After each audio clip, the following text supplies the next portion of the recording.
con un sentido de políticas de urbanización de favelas, ¿no? De mejoramiento de barrios y prevención y mitigación de riesgos. Es algo novedoso porque en general las secretarías son temáticas y la nuestra es una secretaría que tiene una mirada hacia el territorio, intentando políticas que sean holísticas. Agradezco la oportunidad de estar aquí con vosotros, escuchando gente, ¿no? Que es nuestra referencia, los profesores y además otros investigadores que están trabajando en el tema, y no solo porque vengo también de la universidad, pero como es interesante pensar, y ahora que estoy dentro del gobierno, cómo todo el desarrollo, el avance que tenemos de metodologías, de estudios, de trabajos, de perspectivas, cómo eso se transporta y vuelve una política pública. Entonces, la idea de mi presentación es poner eso en exposición de los desafíos que tenemos y cómo estamos intentando organizar una gestión que sea desde el gobierno nacional a los gobiernos locales y con las comunidades. Bueno, ahí no se ve muy bien, pero bien. Tenemos la gestión de riesgo y gestión de desastres, está en portugués, y dividimos esa gestión de riesgos y de desastres con otro ministerio que está bajo la protección y defensa civil, que es lo más común, ¿no? En los países, pero estamos trabajando con el tema de mitigación y prevención, mientras el otro ministerio trabaja con respuesta, reconstrucción y preparación. Y los puntos que estamos discutiendo, y es muy interesante, yo soy de universidad, hay muchos en el equipo que son de universidad y que trabajan en los gobiernos locales, cómo vamos a construir políticas hacia la desigualdad socioespacial que tenemos y cómo llevar financiación para territorios que son ilegales, informales y en general están alejados de las políticas públicas. Cambiar un poco, y creo que eso es muy común también en Latinoamérica, una gestión de riesgo que es de desalojo, no sé si es la mejor expresión, pero es quitar la exposición. O sea, si hay personas en situaciones de riesgo, la medida es sacarlas. No que haya reasentamiento o otro tipo de situación, pero los gobiernos locales muchas veces usan los mapeos y los sectores de riesgo para sacar a la gente, y muchas veces porque hay intereses económicos y especulación inmobiliaria, y es una manera que a nosotros aumenta la desigualdad y la exclusión social. Soluciones técnicas que generan riesgo, yo voy a enseñar dos principales.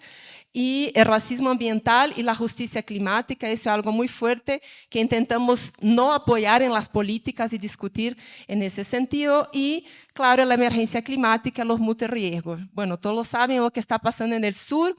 Hay un problema importante de inundación ahí, pero hay otros problemas que están involucrando los más vulnerables, las estrategias que se están desarrollando y principalmente, ojalá tengamos una oportunidad de repensar la reconstrucción que sea de adaptación al cambio climático. Solo para enseñar un poquito, ¿no? la periferia de que hablamos, no solo una periferia geográfica alejada del centro, pero una periferia que está alejada de las políticas públicas, de las inversiones. Esa es la situación en general que tenemos en las situaciones urbanas, ¿no? Que trabajamos más en el tema de ciudades, las inundaciones, los deslizamientos, erosión.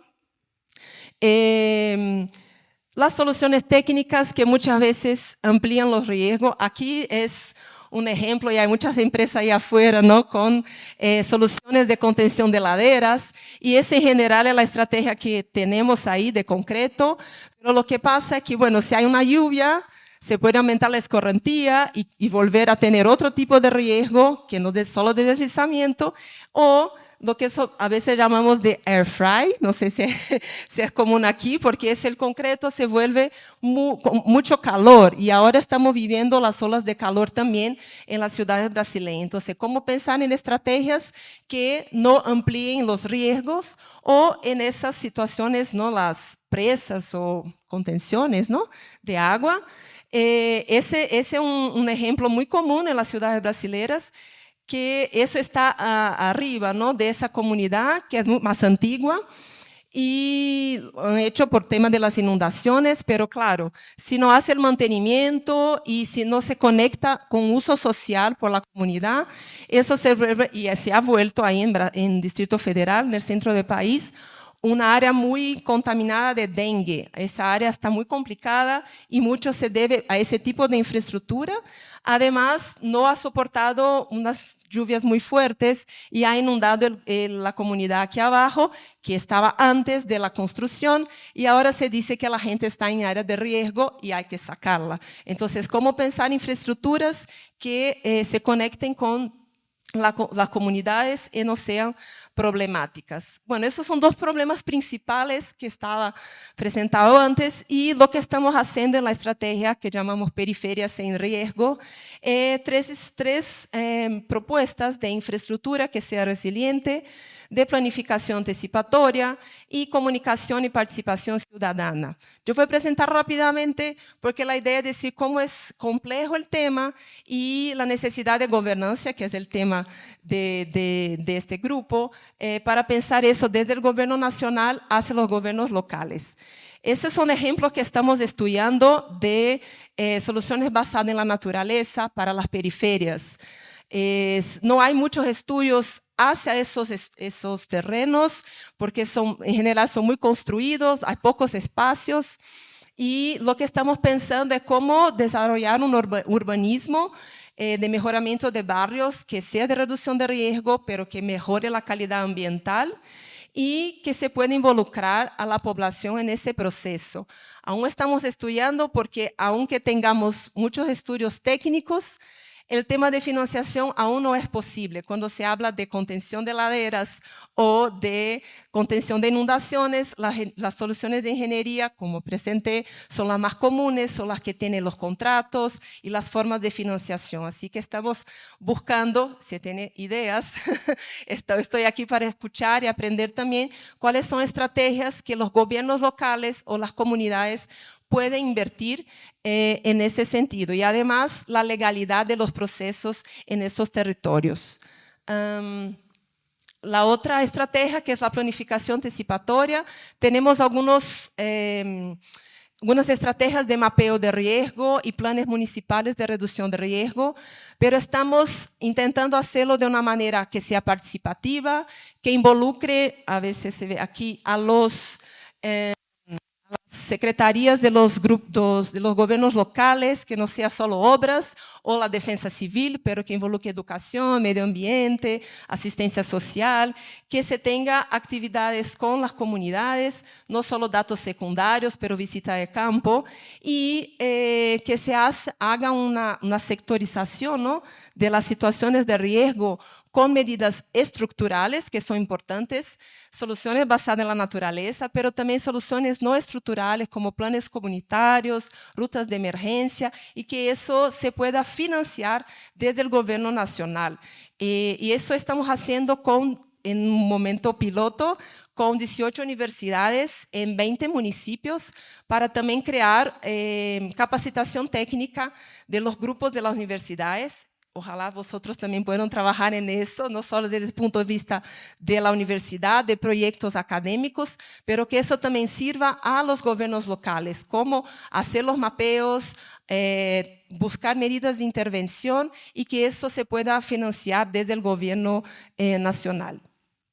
Y los planes comunitarios, esos son los más novedosos, que estamos aún intentando también con universidades y movimientos sociales, que los barrios hagan sus mapeos, discutan soluciones que la población pueda hacer o que se pueda demandar a los gobiernos locales, y que nosotros desde el gobierno nacional podamos financiar directo los movimientos sociales. Eso también es una parte que estamos aún desarrollando mientras se proponen técnicas y estrategias y metodologías para que se haga la financiación.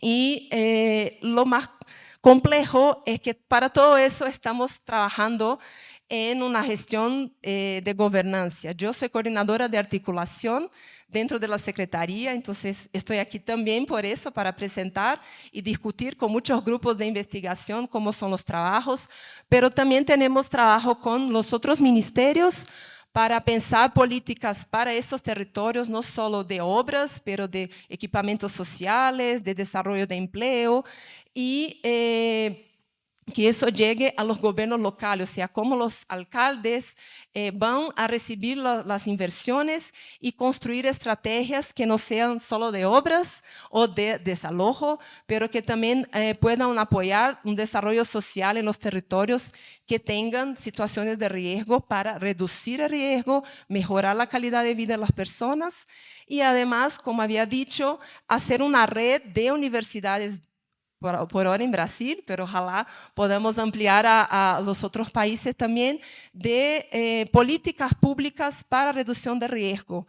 Eso es muy interesante, que nosotros podamos desde la universidad pensar cómo nuestros estudios, cómo nuestras metodologías pueden ser aplicadas a los gobiernos locales. Entonces, la intención que estamos construyendo con esta red de universidades es cambiar un poco la mirada desde el técnico hacia lo político y hacia lo social para que los planes que se van a dibujar no sean papeles que están ahí dentro solo son trabajos publicados, son papeles que están guardados y nos sirvan para pensar en inversiones que mejoren y reduzcan el riesgo. A ver, no sé cuánto tiempo tengo.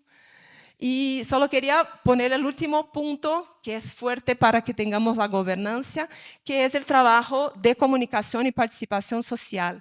Es muy interesante, como dije, yo soy de la universidad, trabajé con muchos proyectos de intervención, de extensión, y es diferente cuando vamos con los grupos y hablamos con las comunidades directamente. ¿Cómo hacer eso desde el punto de vista del gobierno nacional? Además, que no ultrapase la gerencia de los gobiernos locales. Entonces, lo que estamos construyendo son materiales educativos que puedan apoyar las comunidades y los equipos técnicos, ¿no? Crear una asistencia técnica desde la universidad para los proyectos y las políticas que estamos construyendo, para que eso no se quede solo dentro del gobierno, pero que se quede como un desarrollo social, político, económico dentro de los grupos de investigación. Caravanas que llamamos, ¿no? El secretario va a varias comunidades para escuchar, para hablar de la política. O sea, es muy interesante lo que estamos haciendo porque estamos lejos, ¿no? No estamos en los municipios, en lo local, pero es importante mantener esa conexión, además, para entender cómo esa política que se está dibujando tiene sentido o tiene desafíos para que sea implementada. Y, por fin, el mapa de las periferias, que es un mapa, un geoportal, porque queremos cambiar un poco la imagen, las imágenes de que las periferias o barrios autoconstruidos son solo problemas. Hay muchos problemas, hay mucha vulnerabilidad, pero también hay muchas experiencias, iniciativas, grupos locales de cocinas solidarias, grupos de música, de desarrollo cultural. Entonces, cómo también apoyar ese tipo de iniciativas desde el punto de vista de un mapa que enseña a la población en general lo que están haciendo en iniciativas del gobierno nacional, gobiernos locales, pero también iniciativas populares. Yo creo que es eso. Ahí está mi contacto y muchas gracias.